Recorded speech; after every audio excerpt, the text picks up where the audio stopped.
Bonjour, je suis Hamza Rachid, le président de l'association Rencontre des jeunes du web de la ville de Laayoune, et je vous présente.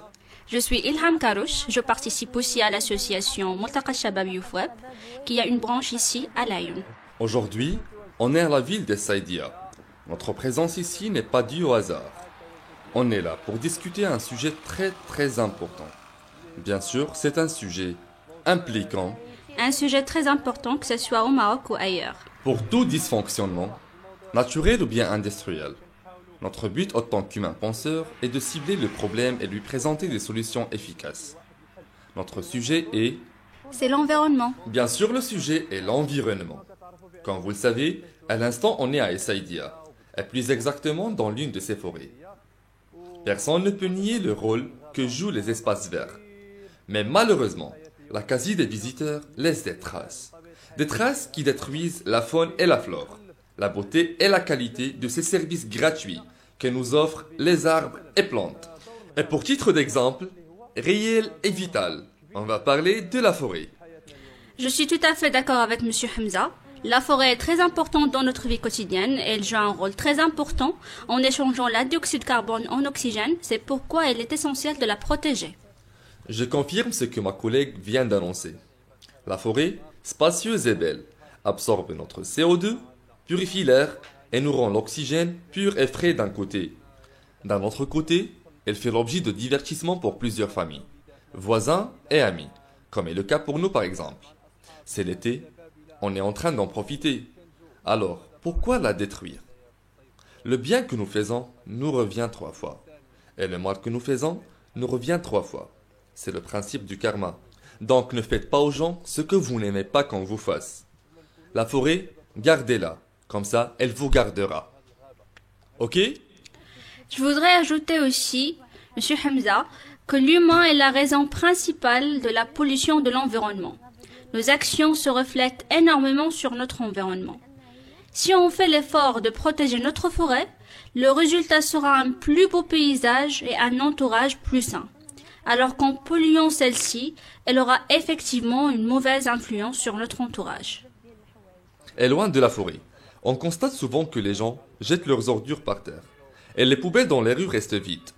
Chose pour moi est inhumaine et reflète sur les personnalités irresponsables des gens, qui ne pensent ni à la propreté de l'entourage, ni aux éboueurs qui maintiennent l'hygiène dans nos villes. C'est une petite idée qu'il faut corriger. Un tout petit geste qui donnera naissance à une bonne apparence. Il donnera naissance à des villes sans déchets. Pour résoudre ce problème, il faut justement unir nos forces. Parce que finalement, celui qui ne tente rien n'aura rien du tout. Totalement d'accord. Si on donnait plus d'importance à notre environnement, on n'aurait jamais arrivé à des situations pareilles, non seulement au Maroc, mais à travers le monde entier. Comme vous le remarquez, on est toujours à la forêt. À la forêt, mais dans un coin qui dénature sa forme et sa beauté. Mais malheureusement, on était dans l'obligation d'y s'asseoir et filmer notre documentaire pour donner preuve que ce qu'on détruit détruira lui-même notre belle image. Le Maroc a déjà commencé l'exécution de son projet Zéro Mika. Et pour la présentation et les explications, je vous laisse avec Ilham. Oui, Zéro Mika est un projet du gouvernement marocain pour lutter contre les sacs en plastique, qui n'est malheureusement pas encore appliqué sur le plan réel, ou plutôt par les citoyens marocains. Le projet Zéro Mika, loin qu'il soit déjà appliqué ou pas, doit être très intéressant et ne peut refléter que positivement sur la vie quotidienne, soit pour l'homme, la faune ou bien la flore. Bien sûr, tout cela, c'est juste pour préserver la Terre d'une telle pollution et d'une telle catastrophe. Le plastique, comme vous le savez, ne se décompose qu'après 300 ou bien 400 années. Ce qui veut dire bien sûr 3 ou bien 4 siècles. Quand on parle de 3 ou bien 4 siècles, c'est vraiment énorme. Et le problème, c'est que ce plastique va refléter sur notre vie actuelle et sur les générations qui suivront. Donc je vous laisse méditer.